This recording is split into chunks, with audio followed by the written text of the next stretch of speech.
Hay una delgada línea entre la genialidad, ve el abismo, entre la luz, que ilumina los palacios, ve la sombra, que devora la cordura, de un hombre solo.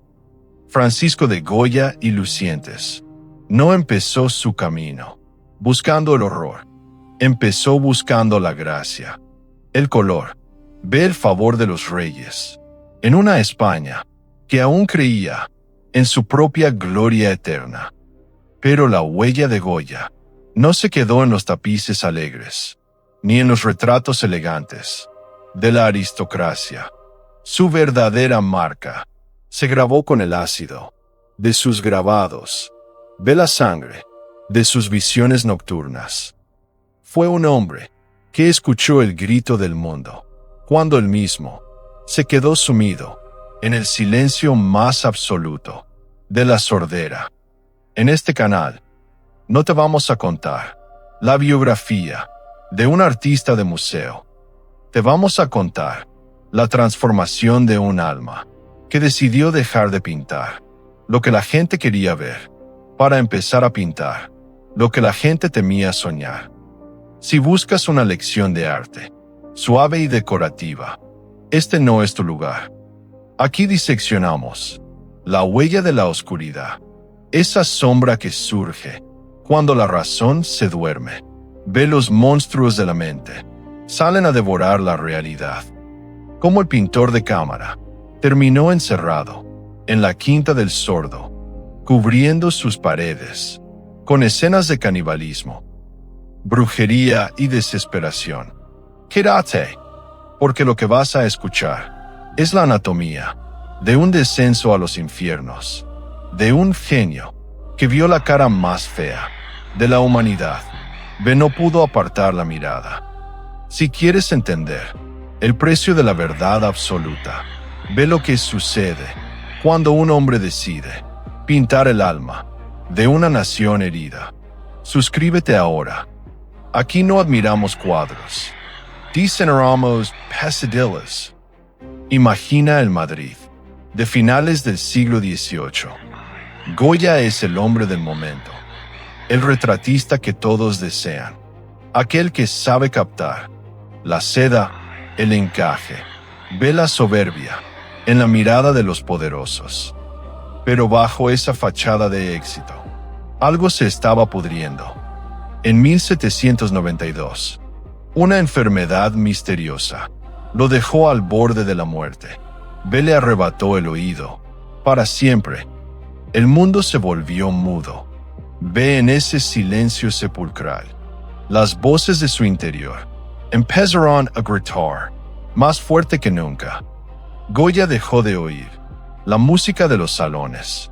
Empezó a escuchar el crujir de los huesos. El susurro de las brujas en el aire de la noche. Sus pinceles se volvieron más pesados, sus colores más sucios. Su mirada se volvió hacia adentro, hacia ese lugar donde la lógica desaparece. Fue entonces cuando nacieron los caprichos, una bofetada de sátira, horror a una sociedad que se creía civilizada, pero que estaba podrida por la superstición. El sueño de la razón, Produce Monstruos, escribió en su grabado.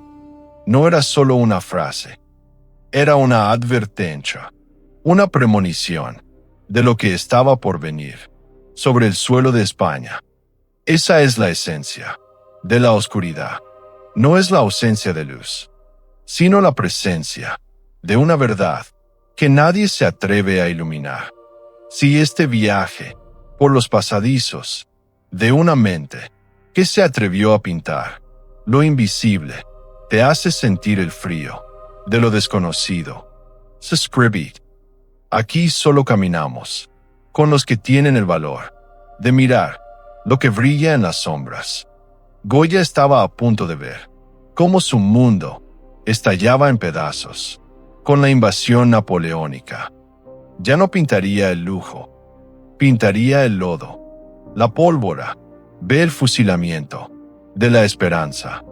Goya traía la oscuridad, de quien ha visto demasiado. Ve por eso mismo.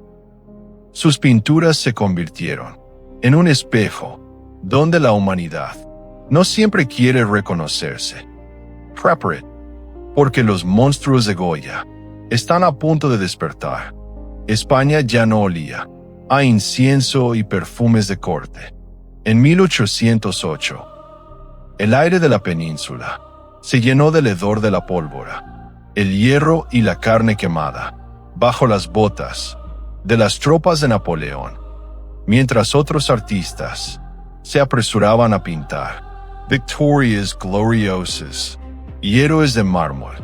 Francisco de Goya, atrapado en el silencio absoluto de su sordera, se convirtió en el único testigo del horror puro. Ya no era el pintor del rey, era el notario de la muerte, el cronista de una locura colectiva que transformó a los vecinos en verdugos y a los campos de Castilla en cementerios sin nombre. Sus ojos, los únicos sentidos que le quedaban para entender el caos, captaron lo que nadie quería ver: el fusilamiento de la inocencia. Ve la crueldad infinita que un hombre puede ejercer sobre otro cuando la razón se ha ido de vacaciones. Si te estremece pensar en un genio que, solo y en silencio, dibujaba los desastres de una guerra que nadie más se atrevía a documentar con tal crudeza.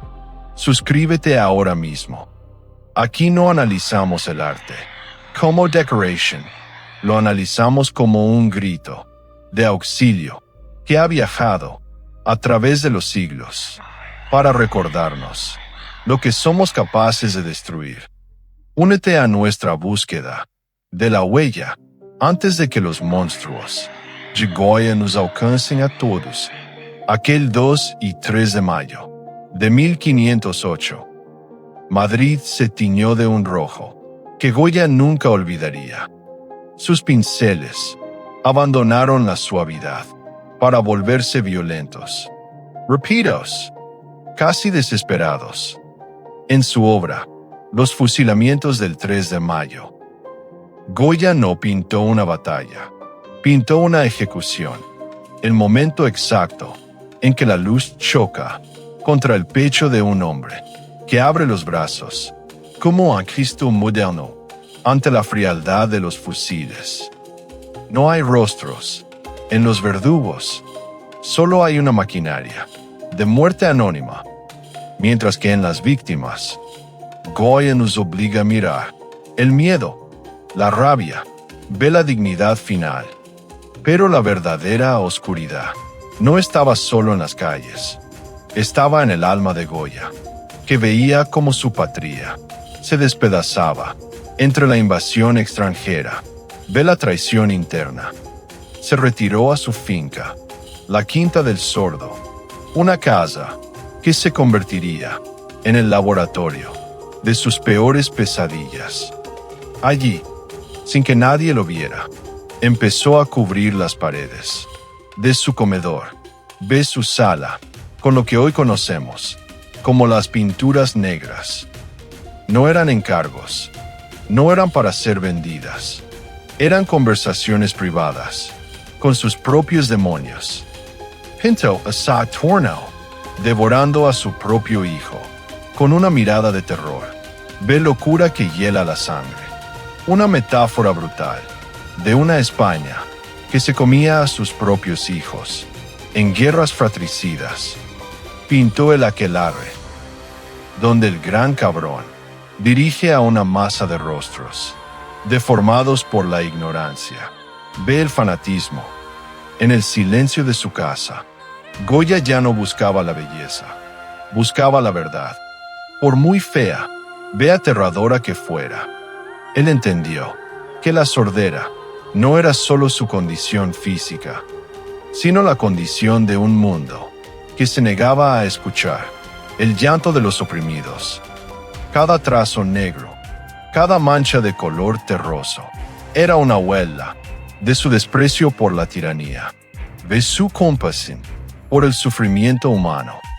Goya se convirtió en el primer artista moderno, porque fue el primero en entender que el arte no debe complacer, debe sacudir, debe herir, debe despertar a la razón, antes de que los monstruos terminen su banquete, porque la huella de la oscuridad de Goya no se borra con el tiempo, se hace más nítida cada vez que la humanidad repite sus errores sangrientos.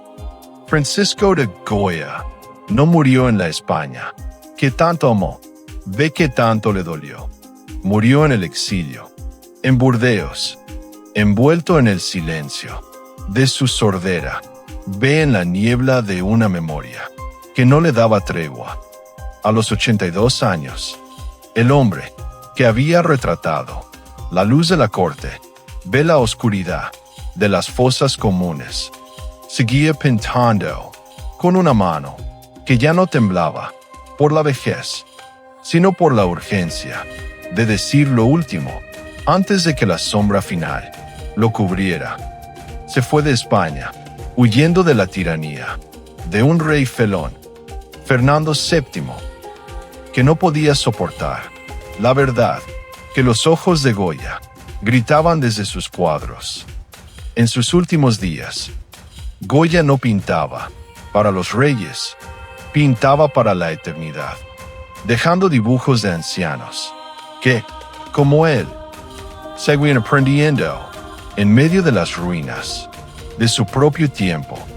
Si te conmueve la imagen de un genio que, a pesar de estar solo, sordo y lejos de su tierra, nunca dejó de buscar la huella de la verdad entre los escombros de la realidad, suscríbete ahora mismo. Aquí no solo rescatamos colores y formas, rescatamos la valentía de un espíritu que prefirió la oscuridad de la quinta del sordo antes que la mentira dorada de los palacios. Únete a nuestra comunidad de sombras antes de que el pincel de Goya se detenga para siempre en la historia. Aquel abril de 1528, el silencio de Goya se hizo absoluto. Murió lejos de Madrid, pero sus pinturas negras, esas visiones que arrancó de las paredes de su casa, quedaron como el testamento más brutal de lo que significa ser humano en tiempos de oscuridad.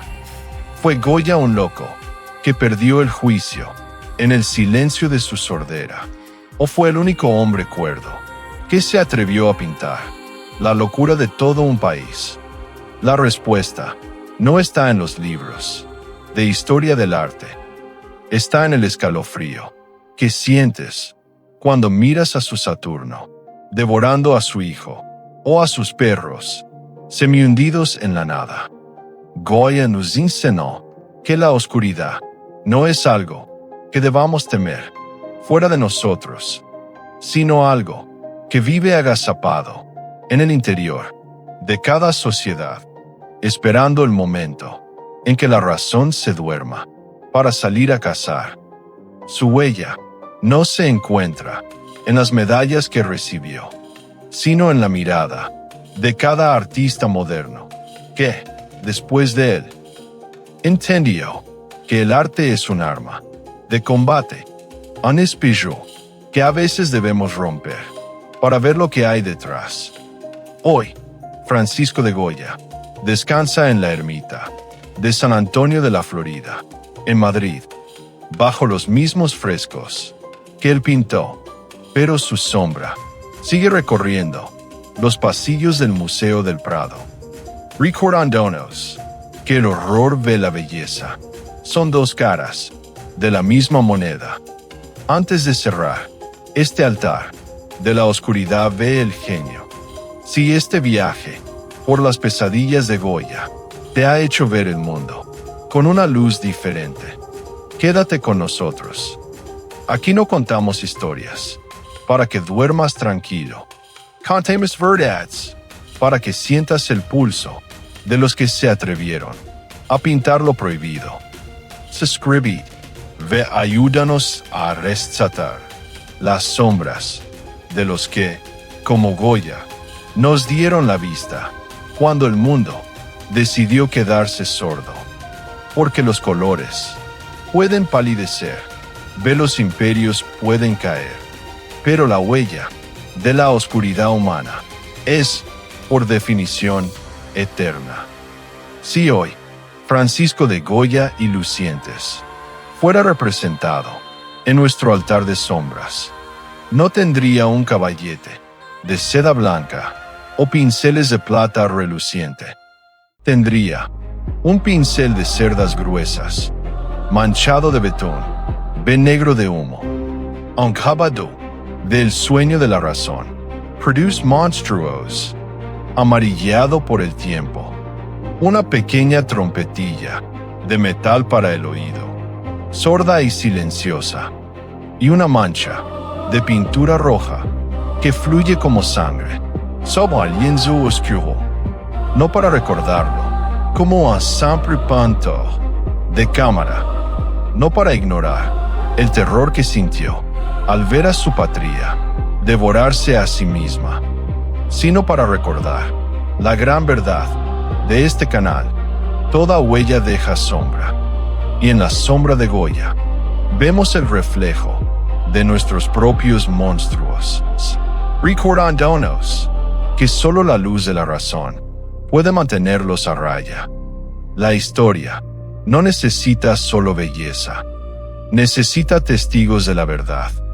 Esto fue la huella que dejaron